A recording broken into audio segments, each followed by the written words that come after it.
points right now. I talk about housing all the time here because I really do think that housing has to turn in order for this economy to truly turn. Sure, we have a stock market that had the best first quarter we've seen in a really long time, but I don't think Main Street is feeling it. I just don't.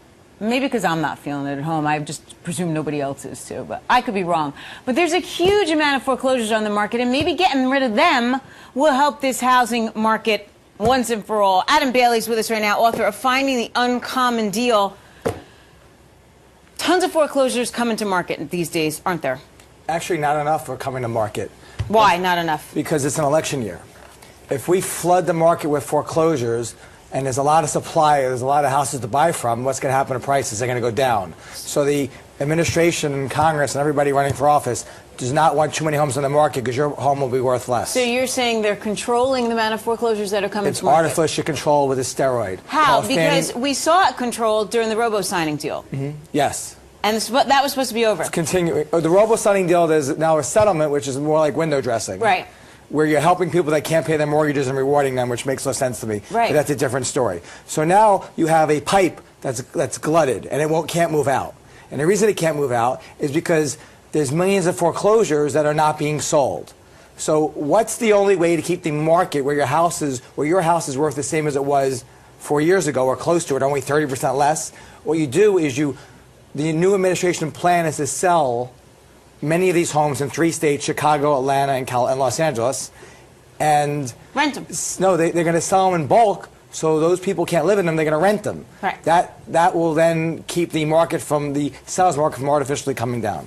Well, that's not going to work at the end of the day. It's still holding. You're still holding back the economy, the housing economy, at least 5 to 10 years. Okay, so what are you telling people to do right now? Are you telling people to go buy foreclosed homes? Oh, fantastic! It's a fantastic opportunity. One of the best opportunities in the market. This is the greatest time in our history of the world to buy a home. I agree with you, but I also know that, especially myself, I have 3 kids. If I'm moving, I don't have the time frame required to deal with the administrative BS behind buying a foreclosed property. Correct, and it's not the easiest thing in the world. It's very complicated, and you could lose your shirt very easily. So you got to know what you're doing. You got to basically make it at least a 20-hour-a-week job or 10 hours a week over a few months. You got to really become an expert on foreclosures. Go to a couple of auctions.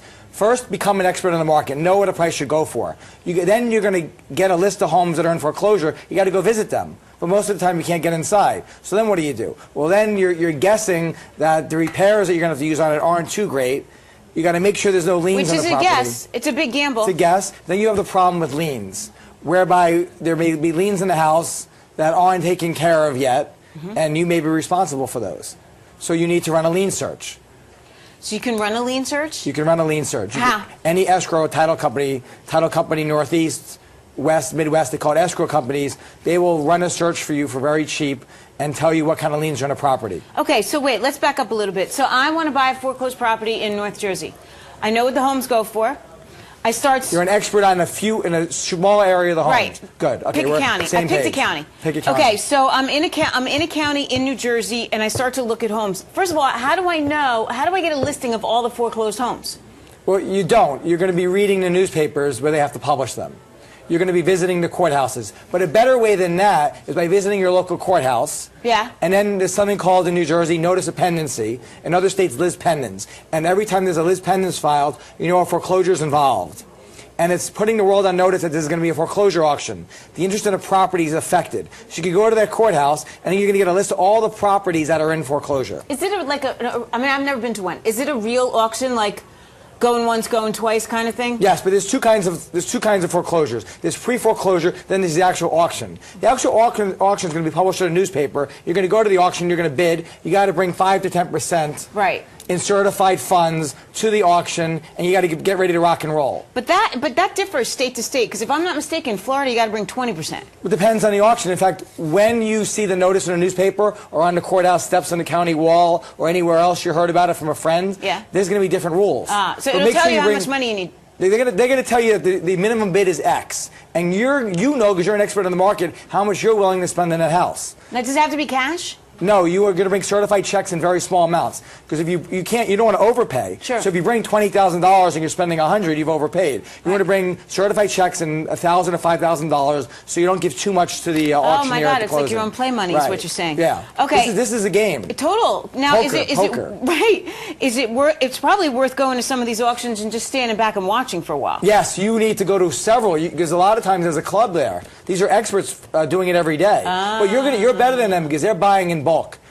Every time. You're finding a home you know is in foreclosure. You already visited. You knocked on the door. You made friends with the neighbor. You brought chocolate or flowers. You were allowed inside, which none of those other people at the auction were allowed inside that auction. You were allowed inside. Maybe even brought your engineer. Maybe maybe the seller or the person getting foreclosed on told you some of the problems with the unit. But you're saying that people should go. I mean, I understand it's worth it financially, but this is for my primary residence. Your primary residence. I should go through this exercise. Because remember, these are at foreclosure auctions. They're not on the market. The whole world doesn't get to see them. Very few people have the time or the energy or the expertise to go to a foreclosure sale. If you're one of those, you're probably going to get a better deal than anyone else on the market. The best deals in the world are at foreclosure auctions. The second best deals are pre-foreclosure auctions. What's that? That's where the foreclosure action started, but it hasn't finished. Means the bank is starting to foreclose on my property. The bank is starting to foreclose. The person now realizes they have to sell. You want to buy it from the person selling with cooperation of the bank, and then you're also going to get a really good deal usually. Now, oftentimes these are they could be short sales too. That is a short sale. Right. That's now a word where that pre-foreclosure is going to become a short sale. Right. So short sales, again, come back to the administrative nonsense, could take forever. In fact, the buyer may change their mind. Yes. The bank may give them modification and walk away. But this is not buying a car or a house. I mean, I'm sorry, this is not buying a car or clothing. This is the biggest investment of your life where you may be living in for 30 years. You may your kids may inherit this property. This is worth the time. It's a house. It's a property. It's worth the time of reading a book like mine or someone else's and becoming an expert and then being aggressive and going after the best home for the lowest price. It's worth it. This is a home, the American dream. Do you think then that once the election passes, we will see more foreclosed homes out there? That's a great question. Will the election affect how the administration acts? Right. Well, the problem with this election is there's always another election short term. That is the problem with our system. But if the President of the United States and Congress decides we want to do what's good for America, then they will realize what's best for America is to let the free market reign, push the foreclosures out, let the market fall as it's going to fall, and then we'll be sooner to that promised land where the market's back to normal, and we could see people that can afford homes buying them, and then our economy actually, if our economy improves, we're actually going to have a pretty decent market out there. But we should have seen that, 6 months ago. No, 2 years it's ago. impossible. Fannie Mae and Freddie Mac have taken from our federal tax dollars $121 billion since the start of the crisis.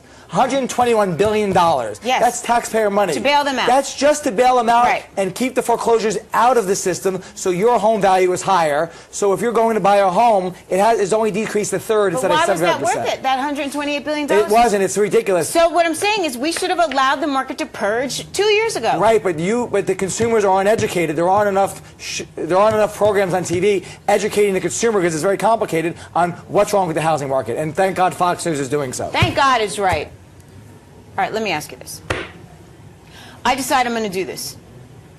I got to give myself a ballpark, right? I got kids, I got a family. You're in New Jersey. Let's go back to Jersey. How long would this take me to figure out? Well, let's first remember the hand's got to fit the glove. Yeah. O.J. Simpson. Yeah. Right, okay? I understand. Okay, so you are buying it for a primary residence in New Jersey. Yes. Correct? Okay, you got to give yourself a long time. First, you're going to go shopping. What's a long time? Ready? You're going to go shopping. How long is it? How many hours can you spend a week going shopping, looking for houses that you want to buy, just in a regular market? And you're just saying go out there, look at regular. You got to become an expert. Yeah. You need to become an expert, just like if you're buying a home on the general market. Okay, so based on what you're saying, easy 6 months, maybe a year. Okay, so that's fine. Remember, this is something you may be living in 30 months. I'm saying start to finish, a year. It could be 30 days, depending on how well you get. If you don't have this job and you're full time looking in the market, you may be ready in 30 days. You know, because by the way, the inventory is not that great because there's so many foreclosures, so many foreclosed homes, so many homes not on the market that the inventory isn't great. You know, I'm like, it intrigues me, and I actually know the housing market pretty well in my area. I would love to go to an auction just like for kicks. It's fun. It's exciting. You're bidding. It's like going to the racetrack or Atlantic City or Las Vegas. It's fun. And you're saying though that there are groups of professionals that do this for a living, but they're going to make a killing when this market turns. No, they're making a killing now because if you're getting 1 or 2% in your savings account, these people are getting at least 10 to 20% off of renting these places or flipping them. They're renting or flipping. So they're making a killing. They've always done well. They continue to do well. It's a great business to get into. You know, speaking of renting, I think one of the things that people are missing, and again, this is not easy to do by any stretch. You're making it sound, I think, much easier than No, it's actually very difficult, but if you, honestly, you read this book, you spend the time, you're aggressive, you're smart, you know what you want, you can do it. But one of the calculations, I don't mean to cut you off, that you can do, and that is very simple, is that renting versus buying a foreclosed property, it is blatantly different because rental prices are on the rise. So people are paying way more to rent than they can to purchase. Well, that's the key. You know the market's coming back when it costs more to rent than it does to buy. But that's only a foreclosure. That's not a regularly priced property. Well, all properties. In other words, as soon as it costs more rent to buy, then all those people that think renting's really cool are going to want to buy. So that's step number one for our market. It's not going to happen until we're done with the steroids, we're done with the artificial stuff, and we're done with paying taxpayer money just to keep foreclosures off the market. So, then you're an expert in the market. Your next step is you need to find out, you're reading the right paper or going to the right courthouse to find out which properties are going into foreclosure. You now have your list. You're going to go check them out. Now, you can't enter their property. It's trespassing. It's illegal. So what do? Well, you're going to knock on the door anyway and try to meet the owner. Or you're going to bring an expert, like an engineer, around the house to look outside. How does that roof look? You can see a lot from the outside. Or their neighbors may know things. Neighbors. You know, but then you also have to be liquid. You need cash. Right. Well, remember, you only need 10 to 20%. 5, 10, or 20% of the auction price. Of the auction price. The problem is once you pay that money, it's very strict guidelines of when you have to close, when you actually have to buy the home. It's quick, and you got to have your loan lined up. So your mortgage broker or your banker that you're getting a loan from should be called the minute you start looking. Right. Don't so go shopping unless you got to have the liquidity to put down at auction, and you really should have the loan secured. Don't go shopping unless you know how much you have to spend. Call a mortgage broker. Call an expert that gives out loans. Find out first if you qualify. And once you know you qualify, how much do you have to spend, and what's your range, and what are you most importantly comfortable with? What if you lose your job? Make sure even after paying a 20% or 10%, make sure that you have savings in case something goes wrong. Because we know what happened, and then it starts the whole thing all over again. Adam Bailey, read his book, Finding the Uncommon Deal. There it is. You make it sound easy. I know it's not, but I think it is something worth exploring. I think it's a wonderful way to get the best deal in the world. Do you own foreclosed properties? I do. Of course you do. Adam Bailey. But I have tenants in them. Okay, that's okay. So soon enough, your tenants are going to realize it's fantastic investments. All right, well, come back in a couple months and tell us how it's going. I'll be happy to come back whenever you want me. Adam, you're great. Adam Bailey. I want an update on what you're doing in New Jersey. I'm living. I own a home. Okay, got it. All right.